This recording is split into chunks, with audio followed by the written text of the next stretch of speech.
His debutant author, his new book, the Ekkos Clan, was recently released. You can buy it at all leading bookstores as well as online bookstores. And first of all, I wanted to start by giving thanks to the organizers of today's program, and especially Ustad Ashish Khan, for giving us this opportunity and platform to tell you a little bit about Sudipto's new book and give us this opportunity to quiz Sudipto a little bit on various aspects of the book. So I will be spending a few minutes reading some passages from the book. But before that, Trustee, could we get a mic for Sudipto, please? So I'll get started by reading, giving you a gist of what this book is about, and hopefully I'll pique your curiosity so that you can step out, and on your way out you can browse the books that are on display. Buy some if you can. There are limited numbers that are available outside, so feel free to go home and order more online or at your favorite bookshop. Right? Okay, there's some request for light on the stage. We are arranging. Yeah. Thank you. So the Ekkos Clan, the plot of Ekkos Clan is really centered around one central figure. Her name is Kubha. She's a woman who was brought to what is modern day Bangladesh from a remote village in the Hindu Kush region of modern day Pakistan. So Kubha has very little memories of her family. Most of them died when she was just 10 years old. So on the other hand, all that we know of Kubha's family has been carried down through a set of stories and songs that have passed through various generations of Kubha's family. And she in turn has taught those stories and songs to her children and their children. Right. And her children have taught them to their children. Tragically, Kubha dies in the partition riots of 1947 in Bangladesh. Though she dies, her stories live on, and therefore the memories of her family. And these stories aren't the same as the typical stories that you and I hear growing up from our grandparents. So these are not Ramayana and Mahabharata episodes. These are quite different and sort of unique in their own way. But strangely enough, they've not aroused curiosity over the generations as to where these stories originally came from. So it took many years after the passing of Kubha for the heroine of this novel, Afsar, the beautiful Afsar, who by profession is something called a linguistic palaeontologist, and trust Sudipto to find something as unique as a linguistic paleontologist to be the centerpiece of his novel. So if most of you are like me, you have no idea what this is. So basically, linguistic paleontologists are people who study everyday speech and languages and look for vestiges of ancient languages in them. And from this, they try to derive information about history as well as the geographical origins of people. So years after Kubha's death, we meet Afsar, who also happens to be the love interest of Kubha's grandson, Kratu, who is the central hero of the novel, so to speak. Afsar discovers that in the stories that Kubha has been handed down over the generations are potential clues to a historical mystery. So the Ekkos Clan then takes you on this wild treasure hunt that spans multiple continents, multiple generations, to try and uncover the source of these clues and the mystery behind Kubha's family. And as the novel develops, it becomes clear that over history there's been a systematic, perhaps systematic way to try and destroy the line of Kubha. And all the tragedies and accidents that befell that family may perhaps not be tragedies and accidents after all. So I don't want to spoil the plot for you, so that's as much as I'm going to say in terms of the plot. If you're intrigued, if you're curious, do go ahead and buy the book, and you shall find out the mystery behind Kubha and her family.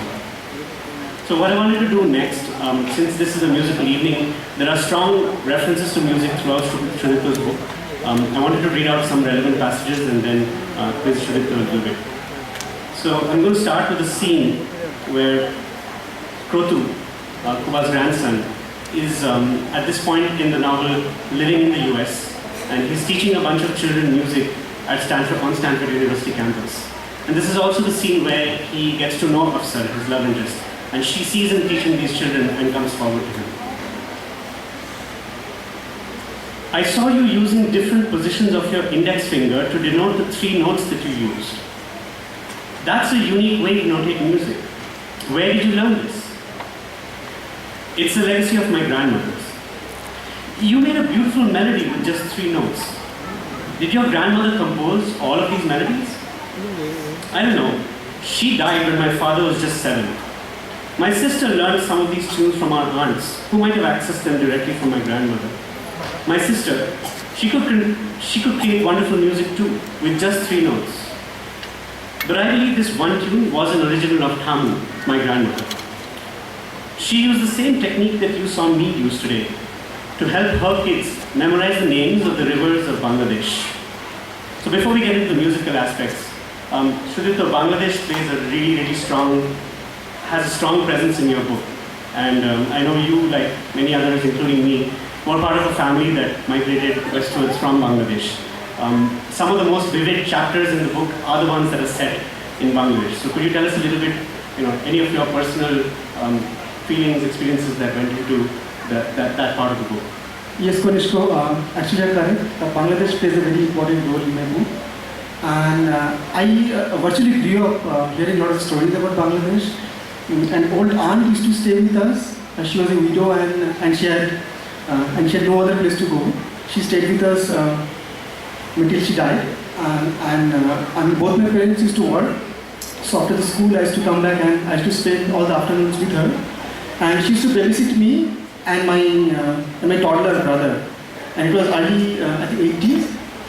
And she used to always tell stories about Bangladesh, right? And the stories were not the typical, the hero stuff. The stories were about partitions, about the villages that they stayed. And somehow I always liked the stories. And the stories were repeated again and again.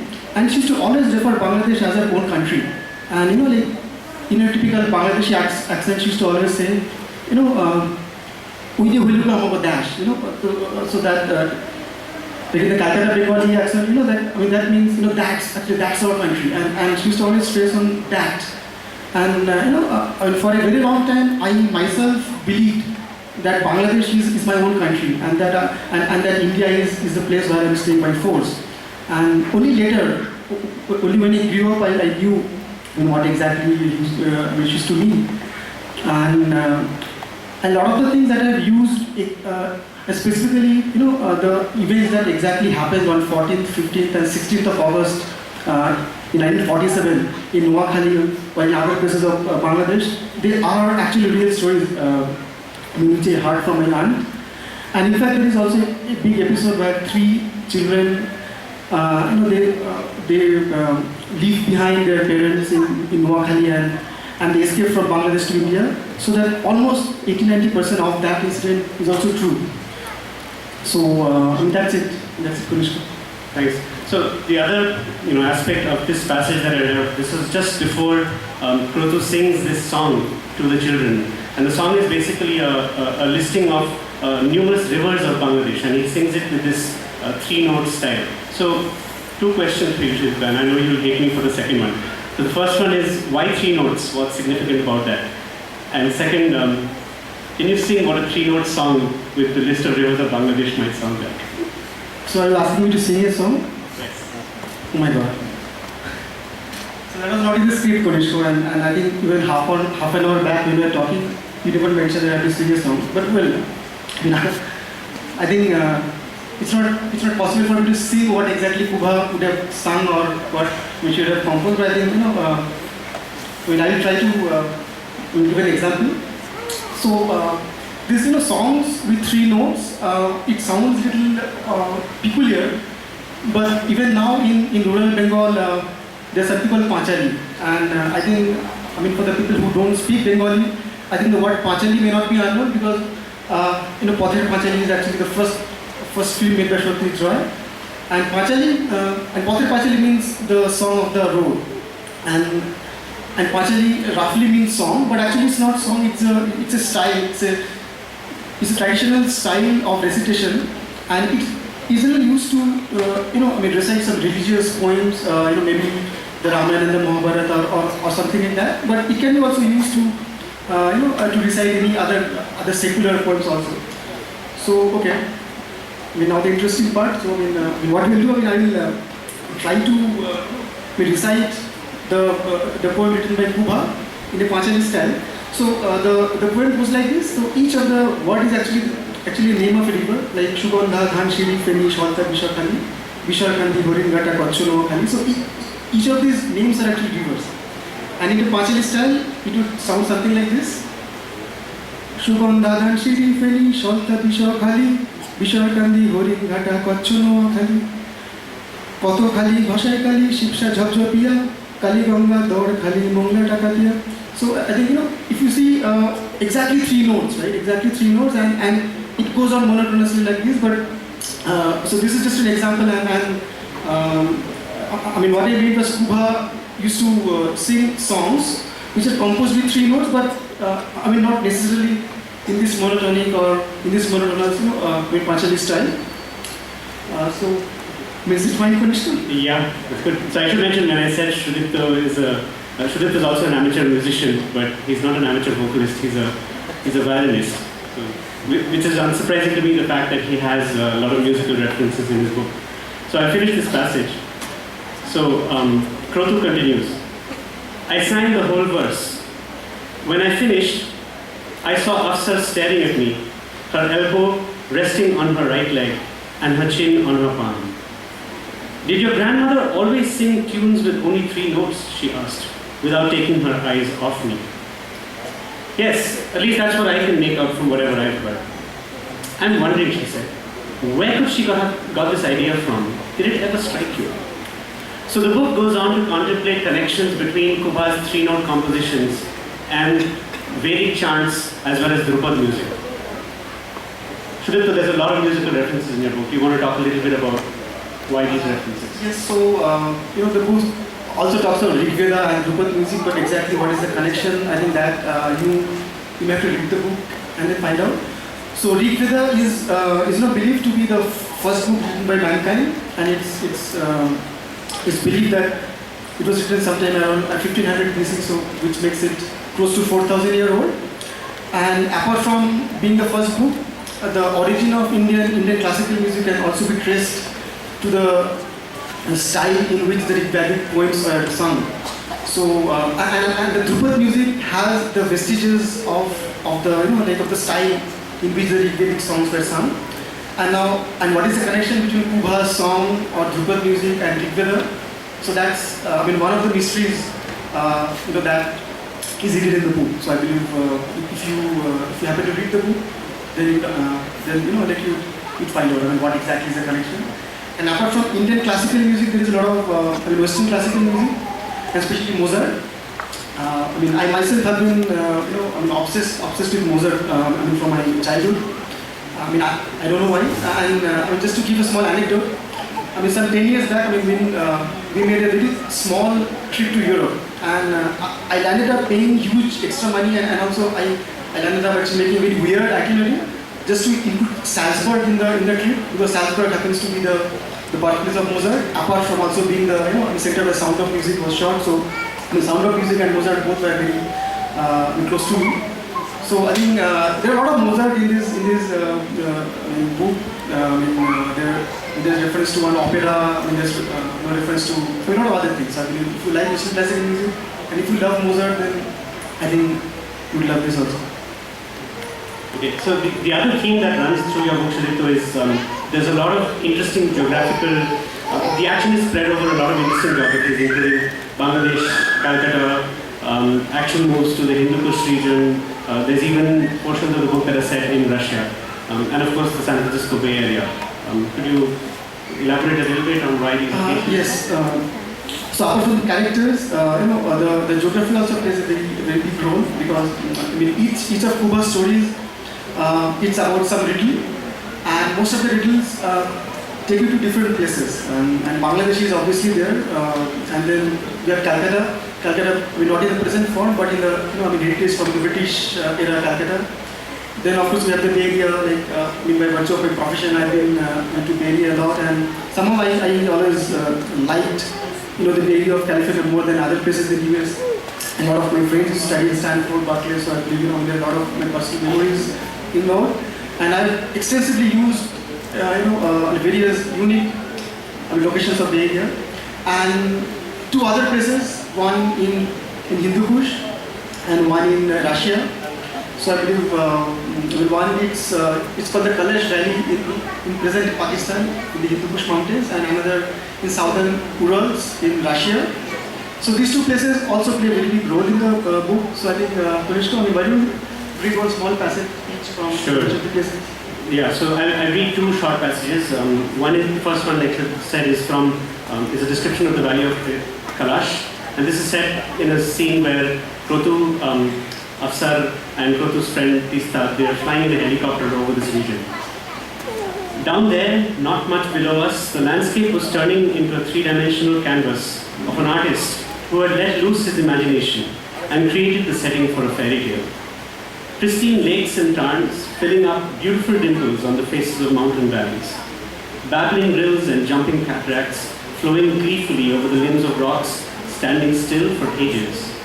Gentle streams and haughty brooks walking side by side through a bazaar of trees. Raging torrents dashing against boulders. Tree trunks jamming against the rocks and piling up in picturesque confusion. Romantic shaded paths and wild vine and pomegranate thickets bordering tumultuous little streams. Snowfields and glaciers, naked ridges, and unending rows of spurs. From this height, the scene below looked like a collage of the best photographs from National Geographic. For a long time, no one could utter a single word. We were mesmerized by the abundance of pure nature unfolding beneath us. The last passage I read is a short one. It's set in the Archean region of Russia. Here too the same three characters are flying over this region of Russia. Below us, quiet like a grave, lay the remnants of a 4,000-year-old castle, whose only visible signs were the marks of the foundations of its walls. From above, they looked exactly like the layout we had been examining over and over again these past few days. It appeared as though the pits for laying the foundation of the citadel had been just dug, and the construction of the walls would start any time now. It evoked an eerie feeling. Once, it had been a magnificent and gigantic bastion abuzz with life, but all it had left behind were these scratch marks on the earth, not even discernible from the ground. So that's all I read from the book. Hopefully you got a sense of the book and the plot and the style of Sudipto's writing. I'd like to give a big hand to Sudipto for his first novel. Hopefully it's the first of many. So as I mentioned before, there are copies on display outside. Please feel free to pick up one on your way out, and do spread the word among your friends. The book's available at Sapna Book House, Flipkart, or your favorite bookstores. So thank you for your time, and thank you once again to the organizers. Thank you, Sudipto and Arjun, for that interesting exchange. I'm sure it has the interest of a lot of us piqued enough to want to go out and grab the book. A small token of thanks from our side for Sudipto and for Kanishka. These are Arjun and Vanshika presenting the flowers. Thank you, Arjun and Vanshika. Thank you, Sudipto and Kanishka.